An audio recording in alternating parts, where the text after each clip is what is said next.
से 7 दिन 7 राति अंधार कथा कहले ये तो निश्चित घटव 4 जुगे घटी ए जुग अनुसार घटे ये 3 जुगे घटी एक सब पुराण प्रमाणित अच्छी। जय जगन्नाथ जय पंचसखा जय अच्युत। मालिका हूँ भविष्यत कथा आउ जेते सब घटना ये सब गति अतीत ता देहरे कौन जुक्ति आसब ना। मालिका ए निश्चित जुक्ति आसब कहीं यहाँ भविष्यत कथा तेणु भविष्य में कौन घटव केवल तांकु ही जना। आमे जहाँ करुणार जी दृश्यमान हो सी कर्णपुटे जहाँ कहते आम कहू ता बोली आम संग्रह करूँ आम चेष्टार किसी संग्रह करूँ ताकू बुझापी चेष्टा करूँ। तेणु से 7 दिन 7 राति अंधार कथा कहले ये तो निश्चित घटव 4 जुगे घटी ए जुग अनुसार घटे ये 3 जुगे घटी एक सब पुराण प्रमाणित अच्छी ये घटव किंतु ये जो निर्दिष्ट दिन कहर शक्ति आम नरलोकर ना कहीं अंकर माने मनुष्य देहरे माने गत भविष्यत कथा ये सब गुप्त या मनुष्य देहरे जाना टे कष्ट किंतु कौन सी मालिकाकार जदि कौन सी भाषा से बुझेते से भाषा बुझे आम निंदा करवा ना किंतु घटना तो घटला ना। तेणु एथुर आम जाना भविष्य को पूरा पॉइंट आउट कर कहवा गोटे धृष्टता किंतु घटव या नहीं कि मालिकार से लिखिं हाड़ीदास भी लिखिं अन्य लिखिं शपथ दिन अंधार बौल सूर्य न होइबे देखा बिलुआ कुकुर घरे पशिजे कहीं न करेंगे रक्षा। ये आम जेजेबापा पिलादिन एक कथा शुणी आसुँच ये तो संभव नुह कारण 7 दिन 7 राति अंधार से पुराण जुगर कथा सी पुराण को तो आजिकल समाज लोक विश्वास करना ये कथा को विश्वास करा संभव नुह। तथापि जेहेतु पंचसखा मैंने लिखिं महापुरुष मैंने लिखिं आम विश्वास करा बाध्य कहीं निश्चित तो घटव से आउ कौन लिखिं ये गोटे कथार गला से लिखिले गोटे अंक गोटे अंक को से 7 दिन अंधकार को बहुत कथा आगुरी जाइला ये पर्टिकुलर निर्दिष्ट तारीख जो आसगला विभिन्न भाष्यकार तक विभिन्न मतामत आरंभ करदे कि जो भाष्यकार को देते सी गुरुतुल्य लोक तांकर गणना हुए तो किसी मात्रा भूल हो कहीं अच्युतानंद महापुरुष निजे लिखिते खड़िकार पांजी ओलटी पड़ो तिथि लग्न न मिल हे तो गणार किसी भूल हो कि चेष्टा कर अच्युत बिना करुणार बिना आज्ञा अंक को कहीं बुझेबार चेष्टा भी करें साहस भी करेंगे ना सी करते कि है ना सी अलग कथा सी गोटे लिखिले बसु साल रेबविंश अंक जे प्रमाण अंधकार घोटीजीव ए मही भुवन ये अंक को बहुत भाष्यकार बहुत कथा बुझेले तथापि आम कि आमको जी दृश्यमान है बुझेगा बसु बसु कहले अष्ट बसु 8 साल साल तापर रेब रेब कहले नक्षत्र ए नक्षत्र 8 नक्षत्र कहले 27 ज्योतिषकार जानी आजिकल यूट्यूब मीडिया एवं कंप्यूटर सब पिला माने जानिले किसी असुविधा नहीं बुझे कि महापुरुष जेहेतु लिखी किसी असुविधा रखी देहरे बसु है 8 रेब है 27 28 7 35 बसु साल रेब विंश विंश कहले 20 ताकू किसी मालिकाकार 20 बाम पटे रखीदे 2035 मसीहा करदे किसी मालिकाकार 35 20 मिसईदे 55 करदे 55 अंक कौन अंकरे अंकरे बाबू भेद रही मनुष्य देहरे यहाँ कहीं न जान महापुरुष निजे लिखिं 185 ग्रंथ बुझा भी संबल उदय हो बारण बेल को विहन बांटी भी चिन्ह न पारे कहीं तेणु से बहुत कथा ये जो बर्तमान बसु साल रेब विंश अंक जे प्रमाण ये आउ जोड़े पद को भाष्यकार मैंने छाड़ी दौरान कहीं सी तो बुझी ना कपी बोधे काड़ू कहीं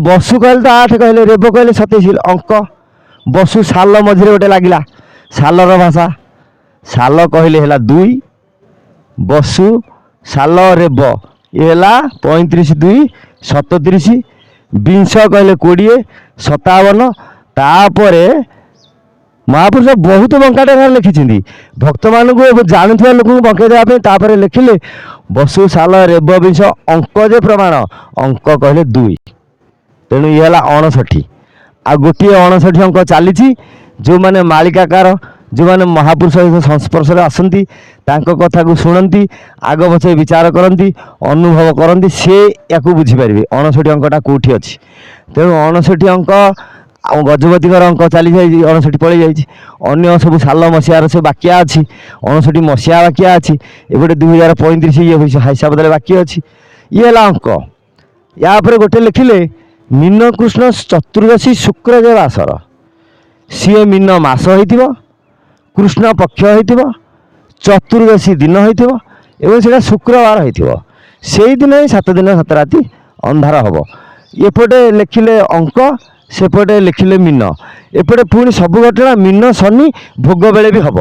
ବର୍ତ୍ତମାନ ମୀନ ଶନି ଭୋଗ ଚାଲିଛି, ତେଣୁ ମୀନ ଶନି ଭୋଗ ବେଳେ ହେବ। କିନ୍ତୁ ୟା ଭିତରେ ଯେଉଁ ଭୁଲ ଭାଲ ହେଉଛି, ଯେମିତି ସତର୍କ ହୋଇଗଲେ କିଛି ଭଗବାନ ତାଙ୍କ ଲୀଳାକୁ ବଦଳେଇ ଦିଅନ୍ତି।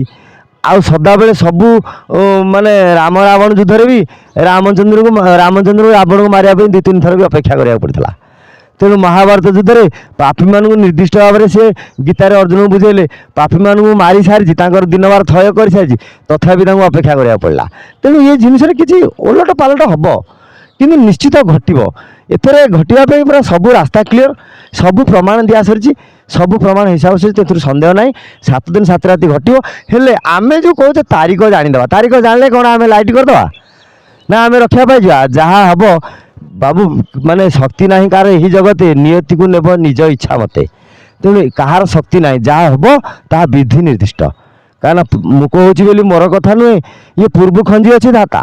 ମହାପୁରୁଷ ଲେଖିଲେ, କହିଲେ ମୁଁ କହୁଛି ବୋଲି ମୋର କଥା ନୁହେଁ, ଇଏ ପୂର୍ବ ଖଞ୍ଜି ଅଛି ଧାତା। କର୍ମ ବାମ ହେବ, କଳ୍ପନା ଗ୍ରାସିବ, ପ୍ରକୃତି କାଟିବ ଚିତା। ଆମମାନଙ୍କର କର୍ମ ବାମ ହେଲା, କଳ୍ପନା ଗ୍ରାସ କଲା, ଯାହାଫଳରେ ଅଦିନରେ ବର୍ଷା, ଅଦିନରେ ସବୁ ଜିନିଷ ଘଟୁଛି। ତେଣୁ ଏହା ଘଟିବ, ଏଥିରେ କିଛି ସନ୍ଦେହ ନାହିଁ। ଜୟ ଜଗନ୍ନାଥ।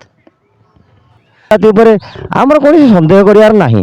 କିନ୍ତୁ ଯେତେବେଳେ 7 ଦିନ 7 ରାତି ହେବ, ସେଥିପାଇଁ ଶିଷ୍ୟ ରାମଦାସ ଅଚ୍ୟୁତାନନ୍ଦଙ୍କୁ ପଚାରିଥିଲେ, ଆପଣ 7 ଦିନ 7 ରାତି ଅନ୍ଧାର କଥା କହୁଛନ୍ତି, ଭକ୍ତମାନଙ୍କର ଅବସ୍ଥା?